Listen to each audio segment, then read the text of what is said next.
This is the introduction and opinion on apartment living. And as you may know, Dr. Hopkins, my name is Andrew Martin, or Drew for short, as you may know, based on you having me as your student past semesters.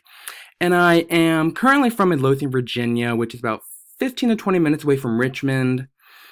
And I currently reside in Blacksburg, Virginia for school. And I'm currently a junior as of the 21st of December, which I definitely love. And I am studying real estate and property management with hopefully a law background in the future. And I definitely love meeting new friends, adventuring, and watching streaming services such as Apple TV Plus, and love watching TikTok in the morning when I wake up because it makes me laugh. And I love a home cooked meal. My dream car is a Tesla, which I hope to get soon. And the best part of 2019 was my sister's wedding, as you can tell, and coming back to Virginia Tech after 10 months of taking off. And the worst was leaving Publix, which was definitely hard to leave because I didn't want to go back once a month. And in 2020, I want to have growth in my family and me growing with them and relationships of professors and everyone, and hopefully a romantic one, and definitely growth in myself as well and improve on that. And I definitely want to learn environmental friendly buildings, which you told me would be in Module 5, which I definitely am looking forward to. And my opinion, moving to something else, my opinion on apartment living and the industry overall is definitely one where I didn't grow up in an apartment in the small spaces. So personally, I don't like it, but I would like it if it was in a big area, 2-story or something on top floor.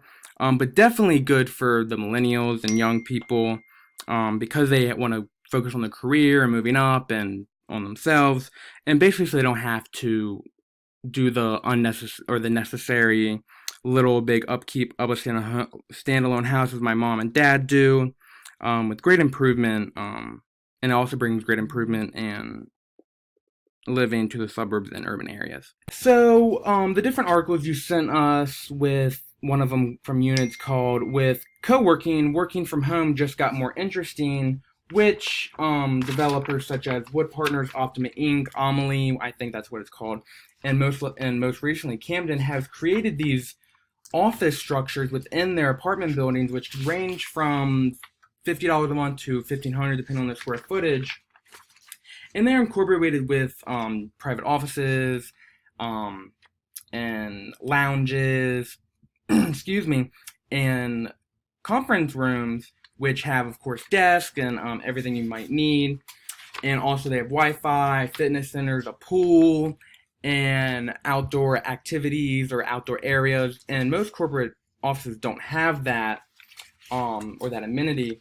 And then one of a client or a customer, Spencer, an accountant from DC, said he felt kind of depressed from working from home.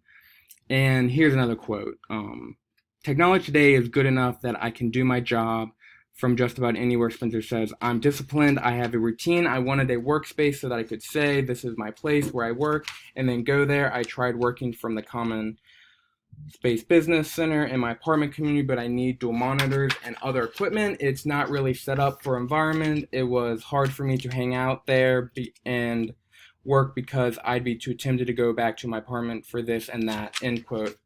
And another one was from another unit's article, which is mainly focused on the Mary Cook and Associates, setting the stage for disciplined renters, which took most Americans that make $150,000 or more want to live in apartments and make the space feel more like home and not like a dungeon, as I'm saying. And I wrote a quote, making the office space more home and welcoming feeling.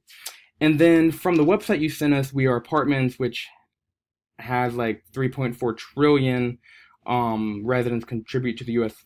economy annually, and three housing solutions that the candidates should support in 2020 should reform zoning laws, transit-oriented development, public-private partnerships, and a unit's article named 5G said a goals would be, anyways, was saying like lease more antenna space, so different apartment buildings and cities would lease their apartments, which I hope would look more modern-like and make sure they don't look like antennas. So these are different ways of how my view has changed a little bit before learning about it. It has a lot to do with apartment communities, and I definitely am falling more in love with it. And definitely want to do this, I'm pretty sure, as a career. And I look forward to getting to know you more and interacting with you, and probably going to do a office visit, most likely. Sorry for the long video. I tried to get it all in.